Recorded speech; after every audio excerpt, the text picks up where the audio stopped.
রোজ রোজ বাঁধাকপি খেতে ইচ্ছা না করলে, একঘেয়েমি লাগলে, তো এইভাবে একদিন বানিয়ে ফেলুন।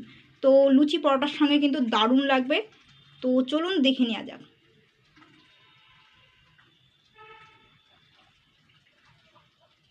বন্ধুরা, আমি Priyanka, welcome back to my channel. বন্ধুরা, রোজ রোজ বাঁধাকপি একঘেয়েমি না খেয়ে তো এইভাবে বানিয়ে ফেলুন। তো এখানে কিন্তু আমি একটা ছোটো সাইজের কচি বাঁধাকপি নিয়েছি। তো সবার যে ওপরে যে কটা পাতা থাকে তো আমি ছাড়িয়ে নিয়েছি। তো এবার আমি এটাকে ধুয়ে তারপর আমি কুচি কুচি করে কেটে নেব।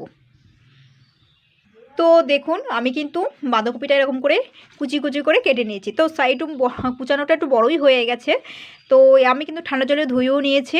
তো এবার আমি বাঁধাকপিটা কিন্তু আমি অন্তত 5 মিনিট ধরে সিদ্ধ করে নেব। তো দেখুন, আমি কিন্তু এই প্রেশার কুকারটার মধ্যেই নিয়ে নিয়েছি।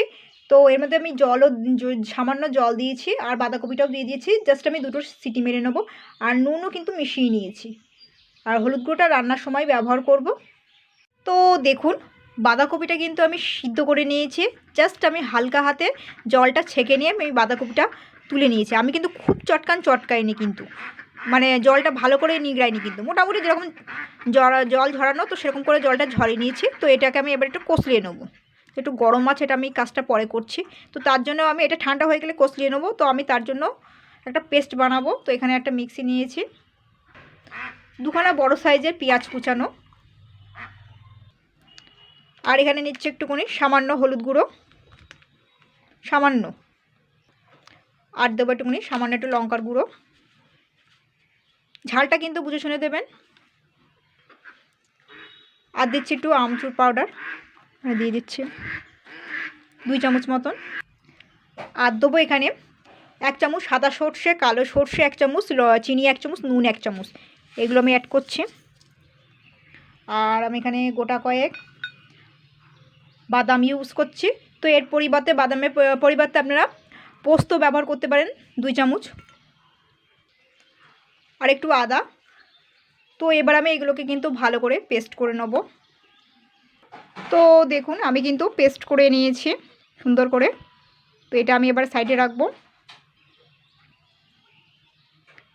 এটাকে একটু জাস্ট একটুকুনি ভালো করে কষলে নিতে, যেহেতু সিদ্ধই হয়ে গেছে, ভালো করে কিন্তু কষলে নিতে হবে। বাঁধাকপিটা কচি ছিল, তো কোনো ডাঁটা মানে ডাঁটাগুলো আর কি ছিল না, শক্ত ছিল না। তো সবটাই নরম হয়ে গেছে সিদ্ধ করার পরে।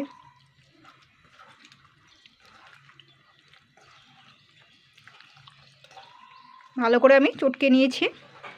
তো একটু আধটু শক্ত থাকলে অসুবিধা নেই, ঠিক আছে, এগুলো বাদ দিতে হবে না, বাদ কোনো কিছু দিতে হবে না, জাস্ট একটু হালকা করে চটকে নিতে হবে। ব্যাস, চটকে নেওয়া হয়ে গেল। দেখুন, কড়াইতে কিন্তু তেল দিয়েছি, তেলটা কিন্তু গরম হয়ে গেছে। এবারে মিক্সিতে যা আছে সবগুলোই কিন্তু আমি ঢেলে দেবো। এটা কষাতে হবে মশলাটা, কিন্তু আমি আর এক্সট্রা করে কিছুই দেবো না। আর এর মধ্যে জল দিয়ে আমি যা হয় মশলাগুলো সেগুলো আমি দিয়ে দেবো। জল দিতে হবে, এই যে জল দিয়ে নিয়েছি।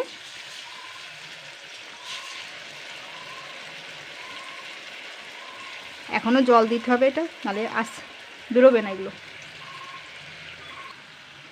তো এবার আমি মশলাটাকে সুন্দর করে এরকম কষিয়ে নেবো।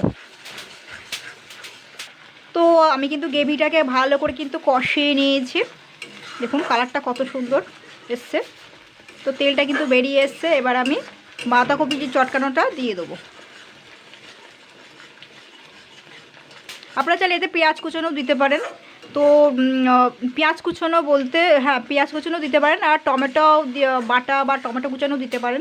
তো আমি এখানে আমচুর পাউডার ব্যবহার করেছি বলে তো সেই জন্য আমি টমেটোটা দিলাম না। আমচুর পাউডারে একটু টকটক ভাব থাকবে। তো এবার আমি বাঁধাকপিটা দিয়ে দিলাম। বাঁধাকপিটা দিয়ে কিন্তু ভালো করে কিন্তু নাড়াচাড়া করতে হবে। যেহেতু বাঁধাকপিটার মতো জল আছে, তো আমি তো ভালোভাবে নিগড়াইনি। এইবার ভালো করে তাকে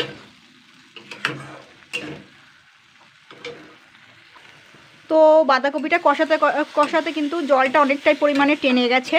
তো এবার আমি এর মধ্যে একটা ডিম ভেঙে দেবো। এটা কিন্তু হাঁসের ডিম, আমরা চাইলে মুরগির ডিমও ব্যবহার করতে পারেন। তো হাঁসের ডিমের টেস্টটা বেশি ভালো হয় বলে আমি সেই জন্য হাঁসের ডিম ব্যবহার করছি।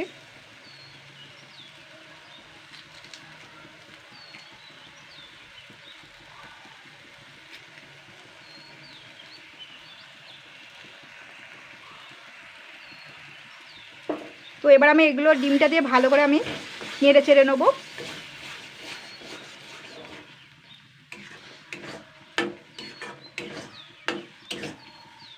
আপনারা চাইলে ডিমটা কিন্তু বাদ দিতে পারেন।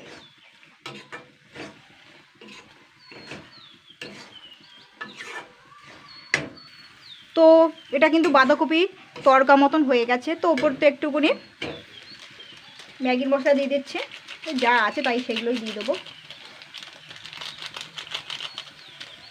ফুরিয়ে গেছে। তো আপনারা এই ম্যাগির মশলাটা বাদ দিয়েও দিতে পারেন।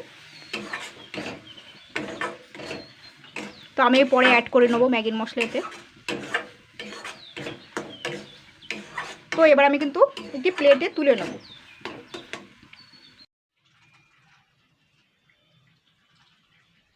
বন্ধুরা এই ছিল আজকের রেসিপি। তো সত্যি বলছি লুচি পরোটার সঙ্গে কিন্তু হেভি সুন্দর লাগবে খেতে। আর উপর দিয়ে একটুকুনি আমি ধনেপাতা কুচানো ছড়িয়ে দিয়েছি। আর ম্যাগির মশলাটা তারপরেও আমি দিয়ে দিয়েছিলাম বেশি করে। তো বন্ধুরা এভাবে ট্রাই করবেন।